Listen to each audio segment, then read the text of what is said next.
राज्यकर्त्यांना सरकारच्या कुठल्याही विभागाच्या मालकीच्या असणाऱ्या ज्या काही बाबी आहेत त्याच्यामध्ये एखादी गोष्ट पूर्णत्वाला गेली आणि त्यांनी एखादा निर्णय घेतला तर तो लोकशाहीमध्ये निर्णय घेण्याचा पूर्ण अधिकार त्यांना आहे। निर्णय घेतला तो पुण्यश्लोक अहिल्यादेवी होळकरांच्या जयंतीच्या दिवशी घेतलेला आपल्या सगळ्यांच्या वाचण्यात आला। तिथल्या चौंडीच्या सभेमध्ये मुख्यमंत्री म्हणाले की पुण्यश्लोक अहिल्यादेवी होळकर नाव आम्ही अहमदनगरला दिलंय। काही जण म्हणाले अहिल्यानगर नाव दिलंय आणि काहींनी मागणी केली अहिल्यादेवी नगर नाव द्या। अजून आता त्याच्यातला जी.आर. पुण्यश्लोक अहिल्यादेवी होळकर का अहिल्यादेवी नगर का अहिल्यानगर असा कोणताही निघाला नाही, जसं मधी धाराशिव आणि श्री छत्रपती संभाजीनगरचा निघालेला होता तसं। परंतु छत्रपती संभाजीनगर आणि धाराशिवच्या बाबतीमध्ये हायकोर्टाने आदेश दिले की सध्या पूर्वी होतं त्याच नावाचा वापर करावा, अशा प्रकारच्या त्यांनी प्रशासनात सूचना दिल्या।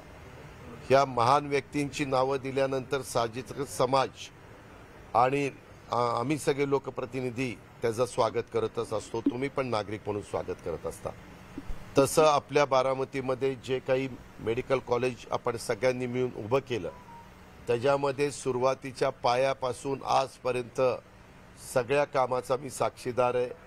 अनेकदा निधी मिळवण्याच्या करता काय काय गोष्टी केल्या हे माझं मलाच माहिती आहे, ते माझं कर्तव्य होतं, त्या भावनेने मी केलं, कारण बारामतीचा लोकप्रतिनिधी म्हणून माझ्यावरती जबाबदारी होती।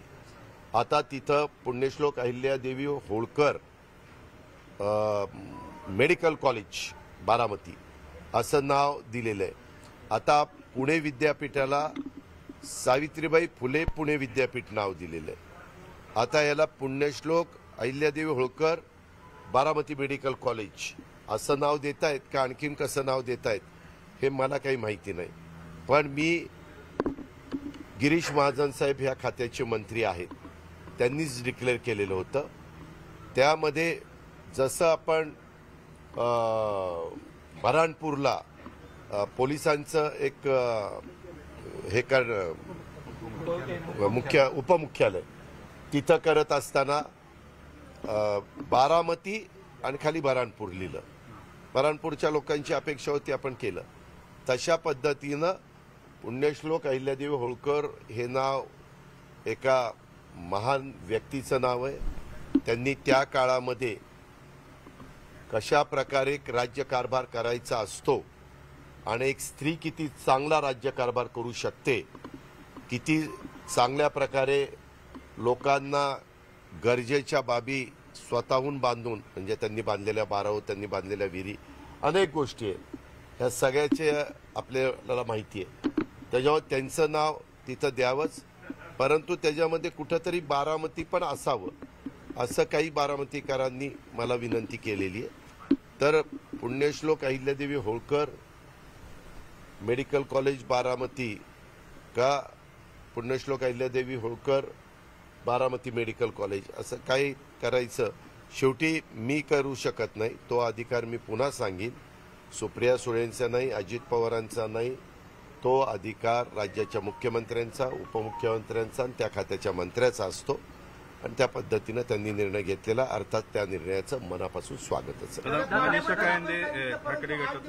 पाण्याबद्दल आपण सांगितलं, परंतु 8 दिवस पाऊस झालाच नाही, धरणाची पाणी पातळी खाली गेली, भविष्यात वाद होतील असं वाटतं? वाद कशाचे होणार? पाणीच नसल्यावर मग 1 दिवसाआड पाणी प्यायचं, 1 दिवसाआड पाणी मिळेल, पाण्याची बचत करायची, काटकसरीनं पाणी वापरायचं। अशा प्रकारची संकटं येतात। माझी आत्ताच प्रांताशी आणि मान्यवरांशी बोलणं झालं की काही काही ठिकाणी अशा प्रकारची घटना घडली तर टँकर सुरू करायचे, हातपंप असतील तर ते हातपंप रिपेअर करून ते कसे चालू होतील बघायचे। तिथं आजूबाजूच्या जर विहिरी असतील तर त्या विहिरी आपल्याला ताब्यामध्ये घेता येतात, ॲक्वायर करता येतात, तो अधिकार कलेक्टरांचा आहे, तो अधिकार प्रांताचा आहे। असं संकट आले म्हणून घाबरायचं नसतं बेटा, त्याच्यामध्ये त्या संकटाशी मुकाबला करायचा असतो आणि ते जे आपल्याला पवार साहेबांनी शिकवलेलं आहे। मागं तुम्हाला आठवत असेल उस्मानाबाद आणि लातूरला भूकंप झाला, त्याच्यातनं पुन्हा राज्याला सावरलं. बॉम्बस्फोट झाला, त्याच्यातनं पुन्हा राज्याला सावरण्याचं काम केलं. अनेकदा दुष्काळ पडलेत, त्याच्याही वेळेस आपण राज्याला सावरलं. अनेकदा जनावरांच्या छावण्या आपण खूप जणांनी सुरू केल्या. अनेकदा पाणी कमी असताना तुम्हाला आठवत असेल की मागे बघा उजनीमध्ये पाणी आलं नाही तर वरच्या धरणातलं 2-2 TMC पाणी आपण उजनीमध्ये सोडलं आणि पिण्याच्या पाण्याच्या योजना कशा चालतील हा प्रयत्न केला. तशा प्रकारे वेळ येऊ नये म्हणून आज पण आता बारामतीकरांच्या वतीनं व्यक्तिशः माझ्या वतीनं ज्यावेळेस पालखीचं दर्शन घेईल त्यावेळेस पांडुरंगालाही विनंती करणारे, तुकोबाला पण विनंती करणारे आणि माऊलीला पण विनंती करणारे की बाबा काही करून पाऊस आता पडू देत आणि आमच्यात पुढं आलेलं संकट दूर होऊ दे. विठ्ठलाला साकडं घालतो. समजलं. धन्यवाद. चला. आपल्या खास शैलीत स्पष्ट